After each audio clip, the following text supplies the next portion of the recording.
Hello all my champions. तो आज की क्लास में हम स्टार्ट करने वाले हैं दिस इज एम्प्लॉयमेंट। ठीक है, तो हमारा चल रहा था इंडियन इकोनॉमिक्स। तो अभी अभी हमने अपने दो बहुत बड़े बड़े टॉपिक्स को कंप्लीट करा है, जो कि हमारा पहला था human capital formation and second was rural development, और ये थर्ड टॉपिक है हमारा विच इज एम्प्लॉयमेंट। ठीक है, तो एम्प्लॉयमेंट का मतलब क्या होता है? रोजगार। ठीक है, ओके तो सबसे पहली बात कि रोजगार होता क्या है। तो रोजगार का मतलब है बेसिकली कि जब कोई पर्सन किसी काम को करता है फॉर अर्न मनी और टू अर्न मनी, तब हम उसे बोलते हैं कि this the person is employed. Okay, कि वो एम्प्लॉयड है, उसके पास रोजगार है। लेकिन यहाँ क्या है, चलो हम इसे समझते हैं। सबसे फर्स्ट मैंने लिखा है एम्प्लॉयमेंट इज द नंबर और percentage of people who have jobs. Employment का मतलब है कि नंबर ऑफ पीपल या फिर percentage of people in a country और इन अ नेशन की उनके पास कितना जॉब है। ठीक है, मतलब कितने लोगों के पास जॉब है इज कॉल्ड एम्प्लॉयमेंट। लाइक अगर कंट्री में टोटल पॉपुलेशन, मैं एक एग्जांपल बता रही हूँ, ओके, लाइक अगर कंट्री में टोटल पॉपुलेशन 100% का है, 100 जिनमें से अगर 5 को जॉब है तो 5 पर्सन आर एम्प्लॉयड, और 5 पर्सन ही मतलब उस कंट्री का पूरा एम्प्लॉयमेंट जो है वो 5 पर्सन ही होगा। ओके, नाउ फॉर्मल एम्प्लॉयमेंट, देखो एम्प्लॉयमेंट जो है वो बेसिकली दो तरह का है, और ये दोनों एम्प्लॉयमेंट कौन कौन से हैं? तो पहला है फॉर्मल एम्प्लॉयमेंट और दूसरा है इनफॉर्मल एम्प्लॉयमेंट। ठीक है, फॉर्मल एम्प्लॉयमेंट का मतलब होता है वैसे एम्प्लॉयमेंट जिसमें पर्सन जो है वो गवर्नमेंट रेगुलेटेड बॉडी के अंदर काम करता है, मतलब बेसिकली सरकारी नौकरी जिसे हम बोलते हैं। This is formal employment. ठीक है, देखो लिखा है मैंने, formal employment refers to jobs that are officially recognised and regulated by government authorities. मतलब ये गवर्नमेंट अथॉरिटीज के द्वारा प्रोवाइड किए जाते हैं, ये जॉब में मतलब ये जॉब दिए जाते हैं, और इनका पूरा रेगुलेशन और नियंत्रण जो है वो गवर्नमेंट के हाथों में होता है। बेसिकली ये जो फॉर्मल एम्प्लॉयमेंट है ये पूरे लॉज के अंतर्गत आते हैं, लॉ के अंतर्गत आते हैं। और तो और इसमें जो एम्प्लॉयज़ वर्क करते हैं उनको सब तरह का बेनिफिट मिलता है, लाइक पेंशन की सुविधा और भी अलग अलग डीए टीए वगैरह सब मिलता है। ठीक है, सब सारे तरह के फैसिलिटीज़ इन फॉर्मल एम्प्लॉयमेंट वालों को मिलता है। लेकिन इनफॉर्मल एम्प्लॉयमेंट मतलब कोई छोटे मोटे जगहों पे काम कर रहे हो, मतलब बेसिकली वो गवर्नमेंट का बॉडी नहीं है, आप किसी प्राइवेट इंस्टीट्यूशन में वर्क कर रहे हो, this is called informal employment. और इसमें कोई भी, देखो फॉर्मल में क्या होता है ना कि लोगों को जॉब सिक्योरिटी मिला होता है, मतलब उन्हें ऐसा नहीं है कि वो आज काम पे जा रहे हो कल नहीं आएंगे तो उनको भगा दिया जाएगा, नहीं, ऐसा बिल्कुल नहीं हो सकता। वो मतलब एक बार जॉब हो गया तो जब तक उनका टाइम पीरियड है, जब तक उनका एज कंप्लीट नहीं हो जाता, वो अब जॉब में रहेंगे ही, बशर्ते कि वो कोई गलत काम ना कर दे। ठीक है, तभी उनको सस्पेंड वगैरह किया जाता है, अदरवाइज वो जॉब पे रहते ही हैं। नाउ इनफॉर्मल एम्प्लॉयमेंट क्या होता है? Jobs that are not regulated by government authorities and often lack formal contracts. ये मैंने कट नहीं किया है, अंडरलाइन किया है, ये गलती से कट हो गया। ठीक है, सो यहाँ पे क्या है कि इनफॉर्मल एम्प्लॉयमेंट वैसे एम्प्लॉयमेंट है जो कि गवर्नमेंट अथॉरिटीज के अंतर्गत नहीं आते हैं। और देखो इसमें क्या लिखा है, it often lack formal contract. इसमें फॉर्मल कॉन्ट्रैक्ट वगैरह कुछ होता नहीं है, जब मर्जी मतलब हायर कर लेते हैं, जब मर्जी कर फायर भी कर देते हैं। ठीक है, तो ऐसा चलता है ये इनफॉर्मल एम्प्लॉयमेंट में। अब आते हैं अनएम्प्लॉयमेंट क्या होता है। देखो ये तो एम्प्लॉयमेंट था, ठीक है, रोजगार, जिसमें दो तरह के रोजगार थे, पहला था formal employment, second one was informal employment. But अब आते हैं अनएम्प्लॉयमेंट के अंदर, मतलब बेरोजगारी, इसे हम रोजगार बोलते हैं एम्प्लॉयमेंट को। ठीक है, दिस इज रोजगार एंड अनएम्प्लॉयमेंट मतलब बेरोजगारी। देखो जो कि बहुत ज़्यादा हमारे कंट्री में है। अब क्यों है ऐसा वो हम आगे पढ़ेंगे चैप्टर्स में। ठीक है, देखो क्या है, it is situation when people are willing to work and able to work at existing wage rate but are not getting work. मतलब ये एक ऐसा कंडीशन है जिसमें लोग काम तो करना चाहते हैं, उसी रेट पे, जिस रेट पे उन्हें मिल रहा है वो उसी रेट पे काम तो करना चाहते हैं, बट स्टिल उन्हें काम नहीं मिल रहा है, they are not getting any work. Okay, this is called unemployment. Like कि मान लो कि कोई भी पर्सन है, वो पढ़े लिखे हैं, वो जॉब ढूंढ रहे हैं अलग अलग प्लेसेस पे जाके, यहाँ इंटरव्यू दे रहे हैं, वहाँ इंटरव्यू दे रहे हैं, उनका जॉब लग ही नहीं रहा है, तो वो अनएम्प्लॉयमेंट में है। ठीक है, वो अनएम्प्लॉयड पर्सन है। तो वैसे यहाँ पे बताया गया है कि unemployment is a situation when people are willing to work, वो काम करना तो चाहते हैं बट उन्हें काम नहीं मिलता, they are not getting any kind of work. Here economy fails to create more jobs. यहाँ पे इकोनॉमी जो है वो और ज़्यादा जॉब क्रिएट करने में फेल हो जाती है, मतलब और ज़्यादा जॉब नहीं क्रिएट कर सकती। It is a situation of not being able to find a job. ये एक ऐसा सिचुएशन है जिसमें लोग इतने योग्य नहीं होते कि वो अपने लिए एक जॉब ढूंढ पाए। Okay, here demand for labour force is less. यहाँ पे लेबर फोर्स का डिमांड जो है वो कम होता है। लेबर फोर्स क्या होते हैं तो हम आगे समझेंगे, मतलब काम करने वाले लोग। ठीक है, बेसिकली लेबर फोर्स वही होता है। तो यहाँ पे काम करने वाले लोगों का डिमांड जो है वो कम है, मतलब किनका, लोगों का डिमांड कम है, या फिर जहाँ पे वर्क है, जहाँ पे जॉब है वहाँ पे डिमांड कम है। तो जहाँ पे जॉब है वहाँ पे डिमांड कम है, वैकेंसी निकलता है 1, जाते हैं 1000, तो एक ही को लिया जाएगा ना, 999, तो वैसे ही फिर रह जाएंगे अनएम्प्लॉयड। तो ऐसे ही चलता है। अब देखो इंडिया में, इसको बताने से पहले मैं आपको एक बताना चाहूँगी कि इंडिया में ऑलमोस्ट 70% ऑफ पर्सन जो हैं वो गांव में रहते हैं, ठीक है। They are villages and totally dependable on farming activities. लेकिन फार्मिंग एक्टिविटीज़ हमेशा सही तरीके से नहीं चल पाता, कभी सुखाड़ की वजह से, कभी बहुत ज़्यादा बारिश की वजह से या मौसम परिवर्तन होने की वजह से खेती में उतार चढ़ाव होता रहता है, नुकसान वगैरह होता रहता है, ठीक है। तो यहाँ पे कुछ मैंने अनएम्प्लॉयमेंट के तरीके लिख रखे हैं जो कि बेसिकली फार्मिंग से रिलेटेड है, ठीक है। तो सबसे फर्स्ट है ओपन एम्प्लॉयमेंट। ओपन एम्प्लॉयमेंट मतलब खुली बेरोजगारी, मतलब एकदम ही बेरोजगार है, वो दिख रहा भी है सबको कि वो बेरोजगार है, ठीक है। सीजनल एम्प्लॉयमेंट मतलब कुछ कुछ मौसम में ही उनको रोजगार मिल रहा है, बाकी मौसम में वो ऐसे ही रह रहे हैं। इसका बेस्ट एग्जांपल होगा कि जो वुलन फैक्ट्रीज हैं या वुलन के काम जो करते हैं वुल के, तो ठंड में बिकता है, गर्मी में ठप हो जाता है। एसी कूलर गर्मी में बिकता है, ठंड में ठप हो जाता है। आइसक्रीम वेंडर वो गर्मियों में मतलब चलता है और सर्दियों में फिर उनको दूसरा काम करना होता होगा या फिर कुछ अर्निंग नहीं होता है उससे, ठीक है। तो ये इस तरह के कुछ बेरोजगारी है। फिर है डिस्कस्ड डिस्कस्ड अनएम्प्लॉयमेंट का मतलब है कि एक काम को करने के लिए 10 लोग लगे हुए हैं लेकिन काम बस 5 ही लोग का है, 5 लोग एक्स्ट्रा फालतू लगे हुए हैं, तो इन्हें हम डिस्कस्ड बेरोजगारी बोलेंगे, मतलब छुपी हुई बेरोजगारी भी इसे हम बोलते हैं, ठीक है। इसमें आपको लग रहा है कि वो 10 के 10% काम कर रहे हैं, वो 10 के 10% मतलब रोजगार युक्त हैं, रोजगार है उनके पास, बट ऐसा होता नहीं है। 5 ही के पास जॉब है, 5 को अगर हटा भी दे तो कोई फर्क नहीं पड़ने वाला। इसे हम लोग डिस्कस्ड बेरोजगारी बोलते हैं, ठीक है, डिस्कस्ड बेरोजगारी। ओके, नाउ यहाँ तक ये समझ आया। अब हम समझते हैं लेबर फोर्स क्या होता है। तो बेसिकली लेबर फोर्स का मतलब है, labour force is a total number of people who are eligible to work including employed and unemployed people, ठीक है,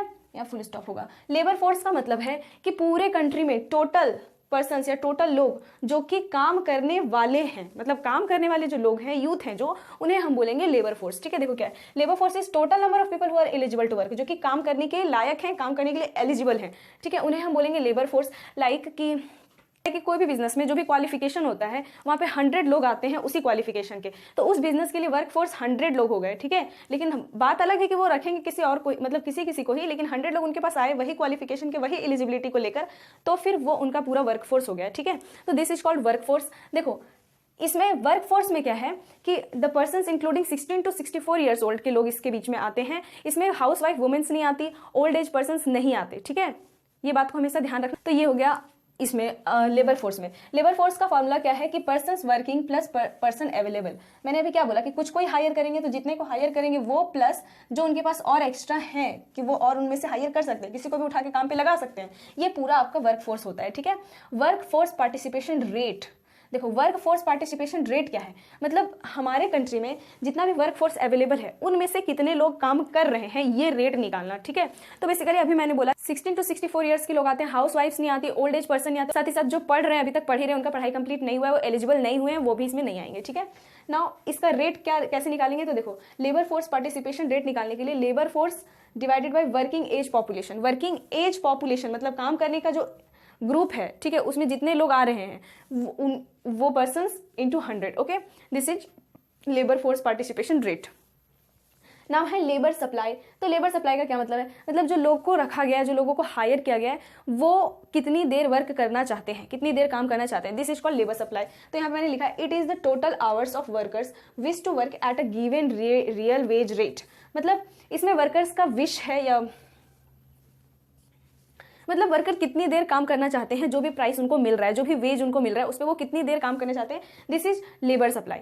अब आते हैं, देखो अभी हमने सीखा लेबर फोर्स के बारे में, वैसे ही एक होता है वर्क फोर्स, देखो यहाँ लिखा हुआ है वर्क फोर्स, ठीक है।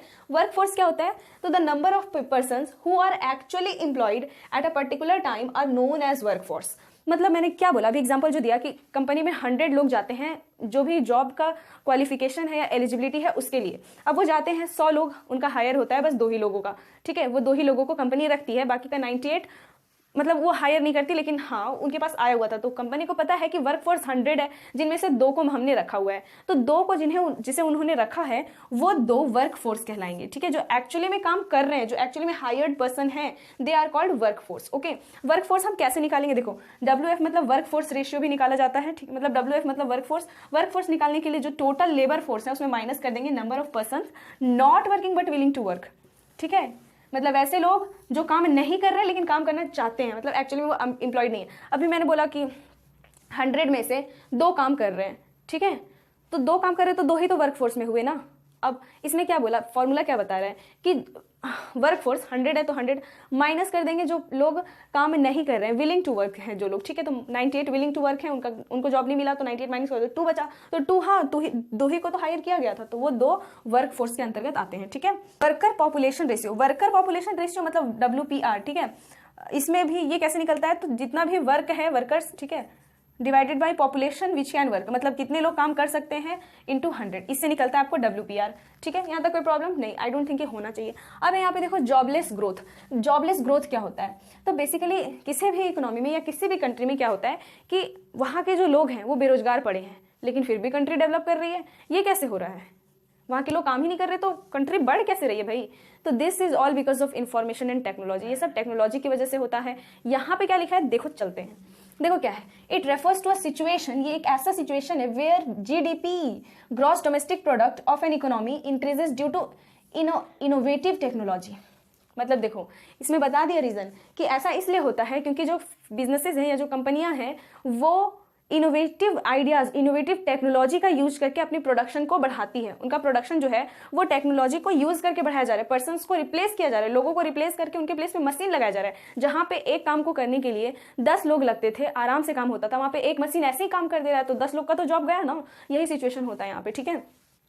देखो क्या है, विदाउट इंक्रीज इन लेवल को बिना एम्प्लॉयमेंट लेवल को बढ़ाया, मतलब आपने एक भी जॉब नहीं निकाला लेकिन स्टिल आपकी कंपनी अच्छा ग्रो कर रही है बिकॉज ऑफ मशीनरी और because of technology you are using in your business, okay. जो कि हाँ हो सकता है कि उस बिजनेस के लिए अच्छा हो, उस बिजनेसमैन के लिए अच्छा हो, उस प्रोड्यूसर के लिए अच्छा हो, but this is not good for the whole economy because यहाँ पे अगर एम्प्लॉयमेंट नहीं होगा तो कितने सारे लोग बेरोजगार रह जाएंगे और बेरोजगारी की वजह से जो प्रॉब्लम क्रिएट होता है वो फिर कौन फेस करेगा, ऑब्वियसली सारे लोग ही फेस करेंगे, सारे पब्लिक ही फेस करेंगे और हमारे कंट्री का स्थिति जो है वो बद से बदतर और खराब होता चला जाएगा, ठीक है।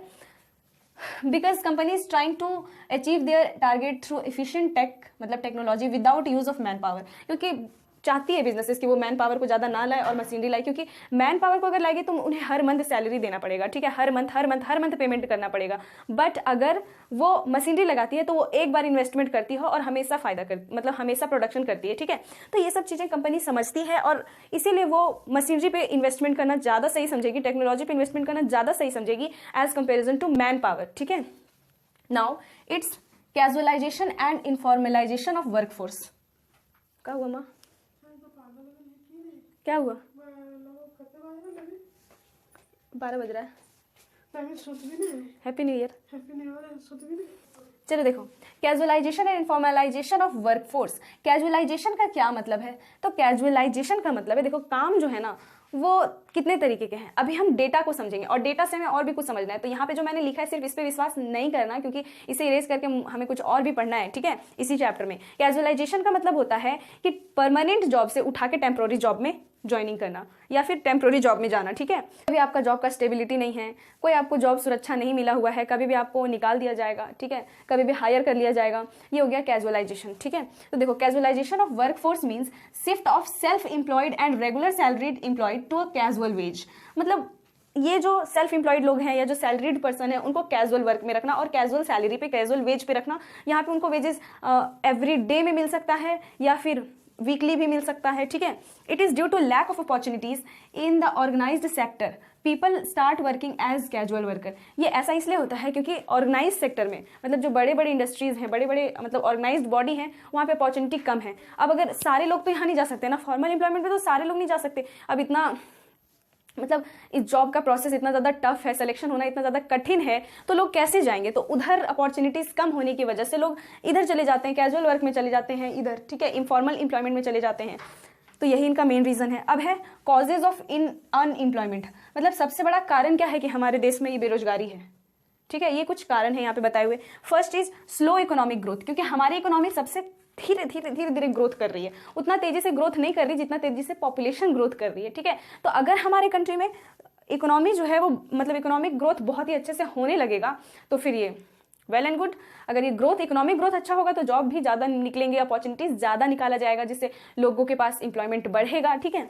Now it's population explosion, population explosion का क्या मतलब है? एक्सप्लोशन का क्या मतलब है? पॉपुलेशन इतना ज़्यादा बढ़ रहा है ये, ठीक है। अब पॉपुलेशन तो सबसे बड़ा प्रॉब्लम है ही, क्योंकि अगर एक जॉब निकलता है, मान लो 10 सीट है उसमें, तो चले जाते हैं 10,000 लोग वहाँ पे उठ के, तो किसको सेलेक्ट किया जाए? सिलेक्शन कठिन हो जाता है। ऊपर से किसी को ही सेलेक्ट कर सकते हैं, सबको सेलेक्ट तो नहीं कर सकते ना। तो ये भी एक बहुत बड़ा प्रॉब्लम है, अपॉर्चुनिटी मतलब सॉरी पॉपुलेशन ना। Joint family system, joint family system का मतलब होता है कि जॉइंट फैमिली है, उसमें कोई एक ही कमाने वाला होता है, बाकी लोग खाने वाले होते हैं, तो इससे भी अनएम्प्लॉयमेंट बढ़ रहा है, ठीक है, बेरोजगारी बढ़ रही है, मतलब बाकियों को जॉब नहीं मिल रहा, तो एक ही को कमाना पड़ रहा है और उन्हीं को चलाना पड़ रहा है, ये सिस्टम होता है। लेस सेविंग एंड इन्वेस्टमेंट, देखो इंडिया में वैसे ही अनएम्प्लॉयमेंट बहुत ज़्यादा है, तो लोग जो है वो ज़्यादातर कैजुअलाइजेशन वर्क में या इम्प्रॉपर वर्क में जॉब करते हैं ज़्यादातर, ठीक है। तो इससे क्या होता है, उनके पास इसमें तो वैसे ही जॉब सिक्योरिटी नहीं है और पेमेंट भी बहुत कम मिलता है, तो इस वजह से लोग अच्छे से खा नहीं पाते, तो खाने पीने का तो अच्छा से होता ही नहीं, तो फिर वो सेविंग और इन्वेस्टमेंट कहाँ से करेंगे? और देखो जहाँ तक कि हम बोलें तो जो पेमेंट मतलब जो सेविंग करते हैं हम लोग, जो इन्वेस्टमेंट करते हैं वो अल्टीमेटली गवर्नमेंट को फायदा देती है, मतलब गवर्नमेंट उसका यूज़ करके नई नई चीज़ें डेवलप करती है, बनाती है, और फिर उसका फायदा हमें होता है, ठीक है। तो इसीलिए इन्वेस्टमेंट एक इंडिविजुअल के लिए भी इंपॉर्टेंट है और for the economy it is also important. Over dependence on technology, technology पे ज़्यादा डिपेंड होना, जैसे अभी मैंने एग्जांपल दिया जॉबलेस ग्रोथ वाले में, ठीक है, कि लोग कैसे टेक्नोलॉजी को ज़्यादा अपने आप मतलब मैन से रिप्लेस कर रहे हैं, वर्कफोर्स से रिप्लेस कर रहे हैं। Under developed agriculture, under developed agriculture मतलब एग्रीकल्चर जो है वो ठीक से नहीं हो रहा, डेवलपमेंट के साथ नहीं हो रहा, लोग जो फार्मर्स हैं वो चीज़ को जान नहीं रहे, समझ नहीं रहे, और ज़्यादा प्रोडक्शन कैसे किया जाए ये सब वो नहीं जान रहे। डिफेक्टिव एजुकेशन सिस्टम, मतलब एजुकेशन सिस्टम में डिफेक्टिव होना, हाँ ये तो बहुत बड़ी बात है। हमारे कंट्री में गवर्नमेंट स्कूल की स्थिति देख लो कैसी है, तो डिफेक्टिव एजुकेशन सिस्टम होने की वजह से भी ये सब होता है, तो जाहिर सी बात है ये सब मतलब अनएम्प्लॉयमेंट तो होगा ही, ठीक है। ये सब अगर सुधर जाए तो अनएम्प्लॉयमेंट का कोई सवाल ही नहीं होता, और कब सुधरेगा we don't know, but we can try our best, तो वैसे ही अच्छे से ट्राई करो, ठीक है। तो इतना हो गया, अब थोड़ा सा रुको क्योंकि इन्हें इरेज करके हमें दूसरी चीज़ों को पढ़ना है, तो अगर स्क्रीनशॉट लेना है सो यू कैन। मैंने सभी चीज़ों को लिख लिया है, देखो इतना ही डेटा नहीं है और भी डेटा, तो हम इसे जल्दी से समझ लेते हैं, ठीक है। तो देखो क्या है रेमेडियल मेजर्स ऑफ अनएम्प्लॉयमेंट, मतलब अनएम्प्लॉयमेंट को ठीक करने के क्या क्या उपाय हो सकते हैं। तो पहला है पॉपुलेशन कंट्रोल, मतलब सबसे पहले तो पॉपुलेशन कंट्रोल करो, क्योंकि जितना पॉपुलेशन बढ़ता ही जाएगा उतना ज़्यादा एम्प्लॉयमेंट भी बढ़ता जाएगा, ठीक है, मतलब अनएम्प्लॉयमेंट पॉपुलेशन कंट्रोल हो गया। सेकंड है मोर इंपॉर्टेंस टू एम्प्लॉयमेंट प्रोग्राम, मतलब एम्प्लॉयमेंट प्रोग्राम को ज़्यादा इंपॉर्टेंस देना, ठीक है, मतलब एम्प्लॉयमेंट को इंकरेज करने के लिए अलग अलग प्रोग्राम्स खोलना, मतलब अलग अलग जैसे कि रोजगार मेला वगैरह लगता है ना, तो इस तरह के प्रोग्राम्स को ऑर्गेनाइज करना, खोलना और उन्हें सपोर्ट करना। चेंज इन एजुकेशन सिस्टम में बदलाव। मोर असिस्टेंट टू सेल्फ एम्प्लॉयमेंट को और ज़्यादा इंकरेज करना, ठीक है, उन्हें सपोर्ट करना गवर्नमेंट के द्वारा, उन्हें सपोर्ट मिलना चाहिए। इंप्रूवमेंट से इंफ्रास्ट्रक्चर में इंप्रूवमेंट हो, क्योंकि इंफ्रास्ट्रक्चर में इंप्रूवमेंट होने से भी जो लोग हैं उनका मतलब सपोर्ट होगा, मतलब जो लोग हैं उनको कुछ ना कुछ रोजगार तो मिलेगा ही। साथ ही प्रमोशन टू इन्वेस्टमेंट को प्रमोट करना, ठीक है। सोर्सेज ऑफ अनएम्प्लॉयमेंट डेटा, देखो अनएम्प्लॉयमेंट जो डेटा हमें मिलता है कि इतने लोग एम्प्लॉयमेंट है, इतने लोग अनएम्प्लॉयड हैं, जो ये सब डेटा मैंने लिखा है, ये सब कहाँ से आते हैं? तो ये बेसिकली तो बहुत सारे हैं, लेकिन करेंटली 3 जो है वो मेन है। पहला है एम्प्लॉयमेंट एंड अनएम्प्लॉयमेंट सर्वे, जो कि एनएसएसओ द्वारा होता है, एनएसएसओ द्वारा पॉपुलेशन सेंसस, और थर्ड है डायरेक्टरेट जनरल और एम्प्लॉयमेंट ट्रेनिंग, जिसे डीजीईटी, जो मतलब हर 10 साल में डेटा निकालती है, ठीक है ना। यहाँ पे कुछ रेशियो लिखा हुआ है, ठीक है, इन सभी को पढ़ना है। सबसे पहले क्या है worker population ratio in India, सबसे पहले तो वर्कर पॉपुलेशन रेशियो इंडिया में 2017-18 का बेस है ये, देखो कितना है। तो मेल जो है वो रूरल एरिया में 51% काम कर रहे हैं, अर्बन एरिया में 53% काम कर रहे हैं, मतलब मेल अर्बन एरिया में मतलब शहरों में ज़्यादा काम कर रहे हैं एज कम्पेरिजन टू गाँव। फीमेल की बात करें तो गाँव में महिलाएं ज़्यादा वर्क कर रही हैं, जबकि शहरों में महिलाएं ज़्यादा वर्क नहीं कर रही। देखो गाँव में क्योंकि रोजगार कम होता है, तो महिलाएं सब अलग अलग काम में एग्रीकल्चर वगैरह या पोल्ट्री एग्रीकल्चर वगैरह एनिमल हस्बेंड्री वगैरह काम में लगी रहती हैं, ठीक है। तो यहाँ पे फीमेल्स जो है वो ज़्यादा वर्क कर रही है गाँव में, और शहरों में कम वर्क कर रही है। टोटल अगर देखा जाए तो गाँव में 35% लोग काम कर रहे हैं और अर्बन एरिया में 33% लोग काम कर रहे हैं, मतलब अभी भी ज़्यादा जो रेशियो है वो गाँव का ही है, गाँव के लोग ज़्यादा वर्क कर रहे हैं, ठीक है ना। एम्प्लॉयमेंट डिस्ट्रीब्यूशन इन 2017-18, अब इसमें एम्प्लॉयमेंट डिस्ट्रीब्यूशन बताया गया है कि सेल्फ एम्प्लॉयड पर्सन कितने हैं, रेगुलर वर्कर कितने हैं और कैजुअल वर्कर कितने हैं। देखो सेल्फ एम्प्लॉयड का मतलब है जो अपने से काम कर रहे हैं, तो अपने से काम करने वाले लोग जो है वो 52% है। रेगुलर मतलब वही फॉर्मल एक्टिविटीज में करने वाले वर्क, ठीक है, मतलब फॉर्मल एक्टिविटीज में काम करने वाले वर्कर, तो रेगुलर वर्कर 22.8% है, जबकि कैजुअल वर्कर देखो 25% है। तो इन सब में देखा जाए तो सेल्फ एम्प्लॉयड का परसेंटेज ज़्यादा है और उसके बाद कैजुअल वर्कर है, मतलब हमारे कंट्री में 2017-18 की बेस की बात अगर ज़्यादातर लोग जो हैं वो सेल्फ एम्प्लॉयड हैं और उसके बाद सब कैजुअल वर्क में लगे हुए हैं, क्योंकि वैसे ही रेगुलर वर्क को कर पाना बहुत ज़्यादा मुश्किल है, अपॉर्चुनिटी कम ही है, ठीक है ना। Distribution of employment bye gender, अब जेंडर के आधार पर डिस्ट्रीब्यूशन कैसे होगा? देखो मेल जो है वो 50 सेल्फ एम्प्लॉयड एम्प्लॉयड में मेल 52%, फीमेल भी 52% बराबर रेशियो चल रहा है। कैजुअल वर्क में मेल 24 और फीमेल 27, देखो यहाँ पे फीमेल का जनसंख्या ज्यादा हो गया। रेगुलर वर्क में मेल ज्यादा है और फीमेल कम है, ठीक है, मतलब रेगुलर मतलब वही फॉर्मल वर्क में। Now distribution of employment by region, मतलब रीजन से एम्प्लॉयमेंट होना, मतलब जगह से, ठीक है, कि रूरल और अर्बन में कितने लोग काम कर रहे हैं। तो रूरल एरिया में सैलरीड परसेंट मतलब जो रेगुलर वर्कर है वो 13% है, जबकि अर्बन में 47, ठीक, मतलब गांव में लोग ज्यादा गवर्नमेंट जॉब वगैरह नहीं कर रहे, शहरों में गवर्नमेंट जॉब करने वाले लोग ज्यादा हैं। नाउ कैजुअल वर्कर की बात करें तो शहरों के लोग ज्यादा कैजुअल, गांव के लोग ज्यादा कैजुअल वर्क कर रहे हैं, लेकिन शहरों के लोग ज्यादा कैजुअल वर्क नहीं कर रहे हैं। सेल्फ एम्प्लॉयड की बात करें तो 38% लोग जो है वो सेल्फ एम्प्लॉयड है, जबकि 58% लोग गांव में सेल्फ एम्प्लॉयड है। शहरों में 38 और गांव में 58, मतलब गांव के लोग ज्यादा सेल्फ एम्प्लॉयड है, ज्यादा खुद से खुद अपना अर्निंग कर रहे हैं। Now distribution of employment in different sector, अलग अलग सेक्टर में डिस्ट्रीब्यूशन कैसे किया गया है। तो प्राइमरी सेक्टर में 44.6% लोग काम कर रहे हैं, सेकेंडरी सेक्टर में 24.4% लोग काम कर रहे हैं, और टर्शरी सेक्टर में 31% लोग काम कर रहे हैं, ठीक है। तो ये इतना ही नहीं है, और भी है। तो बोर्ड पे प्लेस खत्म हो गया था, इसलिए मैं अब आपको ना बोल के बता देती हूँ, ठीक है। तो अब कुछ डेटा है आपके पास, ये डेटा है distribution of rural urban employment in different sector, मतलब प्राइमरी सेक्टर में अर्बन में कितने लोग हैं और रूरल में कितने लोग हैं, सेकेंडरी सेक्टर में अर्बन में कितने लोग हैं, रूरल में कितने लोग हैं, और टर्शरी सेक्टर में भी अर्बन में कितने लोग हैं और रूरल में कितने लोग हैं, ठीक है। तो बात करते हैं रूरल एम्प्लॉयमेंट का, ठीक है, मतलब रूरल में। तो रूरल में प्राइमरी सेक्टर में 59.8% लोग हैं, सेकेंडरी सेक्टर में 20.4% लोग हैं, और टर्शरी सेक्टर में 19.8% लोग हैं, ठीक है। वहीं अगर अर्बन की बात करें तो प्राइमरी सेक्टर में अर्बन में 6.6% लोग हैं, लेकिन सेकेंडरी में 34.3% है, वहीं टर्सरी में 59.1% है। तो ये है आपका डिस्ट्रीब्यूशन ऑफ एम्प्लॉयमेंट मेल और फीमेल इन डिफरेंट सेक्टर्स, मतलब मेल और फीमेल का अलग अलग सेक्टर में, ठीक है। तो देखो मैं यहाँ पे बताती हूँ, ठीक है। तो देखो मेल का कितना है, तो प्राइमरी सेक्टर में मैं PS लिख रही हूँ यहाँ पे, यहाँ मेल और इधर फीमेल, ठीक है। देखो प्राइमरी सेक्टर में मेल जो है वो 40.4% है, लेकिन फीमेल 57.1% है प्राइमरी सेक्टर में। फिर सेकेंडरी सेक्टर की बात करें, SS में लिख रही हूँ, सेकेंडरी सेक्टर में मेल जो है वो 26.5% है, ओके, फीमेल जो है 17.7% है, ओके। फिर वैसे ही अगर टर्सरी सेक्टर की बात करें तो मेल यहाँ पे 32.8% है, लेकिन फीमेल 25.2% है। तो एनालिसिस अगर हम करें तो देखेंगे कि प्राइमरी सेक्टर में मेल के कंपैरिजन में फीमेल ज्यादा वर्क कर रही है, ठीक है।